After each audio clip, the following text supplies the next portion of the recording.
Vamos a ver los aspectos epistemológicos de la psicología educacional. Empezamos con el objeto de estudio. El objeto de conocimiento va a ser los procesos educativos. Acá hay una definición que dice que son las condiciones subjetivas que van a producir o reproducir el aprendizaje, o los procesos psicológicos que están en juego en el aprendizaje y que van a dar lugar a una operación educativa. Vamos a ampliar esta definición porque sabemos que el aprendizaje es un proceso complejo atravesado por diferentes dimensiones o aspectos a tener en cuenta. En este sentido hablamos que es un proceso, puede ser consciente o inconsciente, que realiza el sujeto, de adquisición de productos. ¿Qué son los productos? Las habilidades que podamos incentivar en los estudiantes, ciertas actitudes, valores, aparte de los conocimientos específicos, ¿sí? ¿De dónde vamos a tomar estos conocimientos, estas informaciones? De la realidad, de las experiencias que se puedan crear o recrear en el aula, a través de una elección que hace el docente de instrumentos adecuados, teniendo en cuenta que la materia prima que tenemos son los pensamientos, va a ser el lenguaje, la comunicación, el cuerpo. Todo este bagaje de conocimientos, de informaciones, de valores, va a reemplazar o va a resignificar experiencias o conocimientos que tenga el sujeto previamente. Partimos de esa base, ¿no? De esa premisa. El sujeto posee ya un conocimiento y puede acrecentarlo, puede evolucionarlo o perfeccionarlo. Vamos a ver diferentes tipos de aprendizaje, que ustedes después relaciónenlo con los paradigmas que vamos a ver en la psicología educacional. Hablamos de un aprendizaje condicionado en este primer caso, cuando el educador va a desarrollar ciertos estímulos para provocar un cambio de conducta o una conducta esperada en sus estudiantes. En este sentido hablamos que el educador es el sujeto activo, es el poseedor del conocimiento, y el estudiante es un sujeto pasivo manipulado por el educador. Y estas conductas se van a condicionar a través de refuerzos, de premios o castigos. A mayor cantidad de veces que se produce un estímulo, la respuesta esperada o la conducta, se perfecciona la conducta esperada. En cambio, en el aprendizaje operativo se parte de la concepción de un sujeto activo que puede reflexionar y que posee estructuras de conocimiento, muy diferente al modelo anterior. Y finalmente el aprendizaje interpretativo va a ampliar un poco más la perspectiva, va a decir que este sujeto no solamente puede realizar procesos cognitivos, sino también que está inmerso dentro de un campo social, dentro de un contexto. Y entonces acá mencionamos normas y valores, obviamente que proceden de un contexto escolar o de un contexto social. Vamos a ver cuáles son las dimensiones, las vertientes en este caso de la psicología de la educación. En tanto una disciplina educativa, ya voy a explicar bien por qué es disciplina, estudia a los procesos educativos en una triple vertiente. La primera sería la teórica o explicativa. Es decir, que va a contar, va a elaborar un núcleo teórico, un marco teórico, formado por conocimientos, principios, leyes, que va a hacer referencia a conocimientos psicológicos referidos a procesos psicoeducativos. En este sentido hablamos del marco teórico conceptual. Luego tenemos otra vertiente que sería la proyectivo-tecnológica. Este marco, este núcleo teórico que busca explicar una situación educativa, tiene que servirle para algo al docente, es decir, para diseñar y planificar procedimientos, proyectos que tiendan a ver una situación, un proceso educativo. Y vamos a hablar de que entonces esto se aplica en un ámbito específico, que va a ser el ámbito educativo. Después tenemos la vertiente práctica o aplicada. Están íntimamente relacionadas las tres vertientes. La técnico-práctica, se puede decir, estos aspectos teóricos que ayudan, fundamentan un procedimiento o un diseño, son tendientes a buscar soluciones a estos problemas educativos que se puedan presentar en el aula.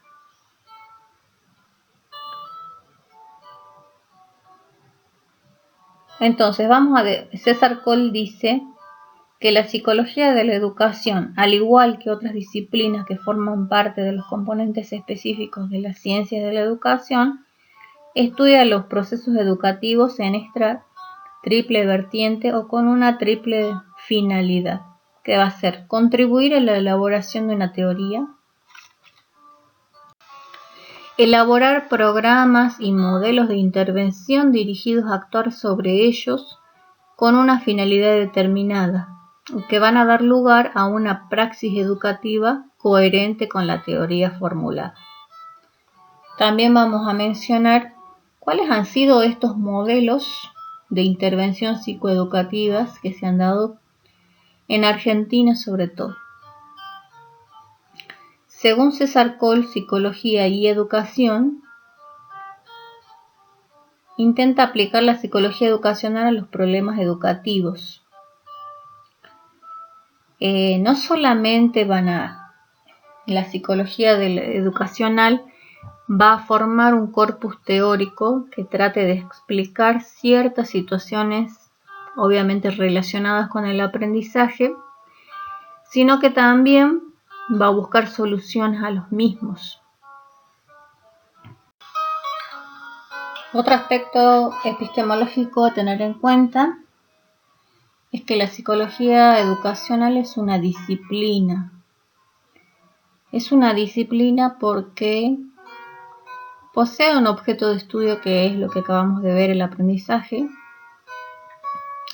pero el marco teórico no es propio, sino que va a tomar los principios, las leyes, las teorías de la psicología general o de las otras psicologías aplicadas. En este sentido hablamos de que hay una estrecha relación entre la psicología de la educación y las otras psicologías. Hay una interdependencia para poder estudiar, conceptualizar su objeto de estudio a través de marcos teóricos.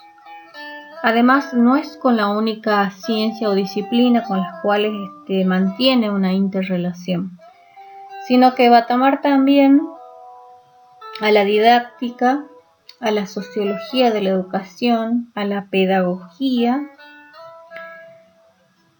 Va a tomar también los aportes de estas ciencias o de estas disciplinas también para poder enriquecer el estudio que hace de la praxis educativa del aprendizaje. Y junto con la psicología, con la sociología y con la pedagogía, con la didáctica, va a conformar lo que se llama componentes específicos de la ciencia de la educación. Así que fíjense entonces que es una disciplina, obviamente elabora su marco teórico de acuerdo a los aportes de otras disciplinas y va a ser puente porque va a conectar aspectos que tienen que ver con la didáctica, que hablan específicamente de la enseñanza, de cómo el docente, a través de qué métodos, procedimientos y estrategias, y qué va a enseñar al estudiante. La pedagogía, cuando también tiene en cuenta el aspecto histórico de cómo se logró conceptualizar a la educación, cómo se lo tiene en cuenta al educando. y qué modelos educativos se han ido dando a través de la historia de la educación también, ¿no? En tanto disciplina, tiene dos vertientes. Tiene que estudiar cómo es la enseñanza, por un lado también, y cuál es la naturaleza, las condiciones en que se da el aprendizaje en el aula.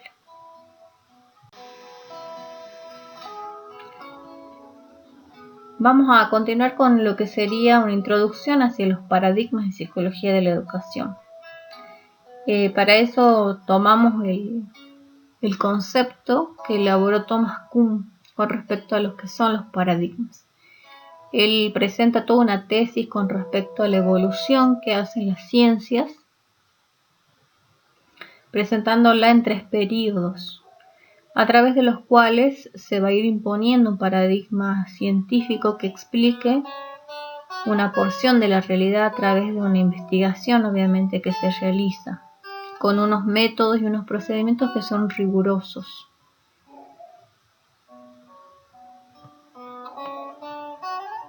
En psicología de la educación vamos a ver diferentes tipos de paradigmas. Algunos provienen de la psicología general y otros van a ser propios de la psicología de la educación. Vamos a tener en cuenta qué es un paradigma. Es una manera a través de la cual una comunidad de científicos analiza, estudia una porción de la realidad. En este caso vamos a ver diferentes modelos a través de los cuales se ha ido desarrollando cómo se produce el aprendizaje. Obviamente que los paradigmas tienen diferentes componentes. Dijimos que va a estudiar una porción de la realidad. Entonces hablamos del campo de análisis de la realidad. Puede ser el hombre, depende de la ciencia, van a ser diferentes objetos de estudio, ¿no? Los hechos históricos, la salud de la población, y en este caso nosotros hablamos de los procesos educativos. Va a partir de supuestos teóricos, se formulan hipótesis que tratan de explicar ese objeto de estudio. Y se van a realizar diferentes procedimientos científicos que tienen que ver con métodos específicos y muy rigurosos a través de los cuales se va a estudiar este objeto de estudio. Y tiene que dar como resultado principios, leyes que expliquen cómo se desarrolla nuestro objeto de estudio en la realidad. ¿Para qué se hace esto? Para que haya una utilidad práctica en el campo científico que se esté desarrollando o inclusive en la sociedad misma. Entonces vamos a ver que en la psicología educacional hay diferentes paradigmas. Está el paradigma conductista, que está muy relacionado con el aprendizaje condicionado que vimos al principio, y acá podemos mencionar a Skinner, a Watson, que van a hablar de cómo se produce el aprendizaje, cómo se tiene que dar el aprendizaje en el aula según este paradigma. Va a analizar cuál es el papel del estudiante, cuál es el papel del profesor, cuáles son los productos que se buscan a través de este hecho educativo. Luego tenemos un paradigma cognitivo. Ahí hablamos de Ausubel, Brunner, que se diferencia del anterior porque va a tener en cuenta los procesos cognitivos. Se parte de un sujeto que es activo, que puede comprender su realidad. Luego tenemos un paradigma psicogenético piagetano, cuyo representante es Jean Piaget, y que va a hablar de las estructuras de conocimiento que van a evolucionar a través del tiempo y a través del desarrollo que tiene el niño desde que nace hasta que llega a una cierta etapa evolutiva en el conocimiento que podríamos decir que es la adolescencia. Y también Por último, el paradigma sociocultural, cuyo representante es Vygotsky, y que va a tener en cuenta el contexto social, no solamente el aspecto cognitivo y el desarrollo del aspecto fisiológico del sujeto, sino también de dónde procede este sujeto, dónde está inmerso, y si esas condiciones sociales inciden o no en el aprendizaje. Bien, próximamente otro video con respecto a paradigmas y modelos de intervención.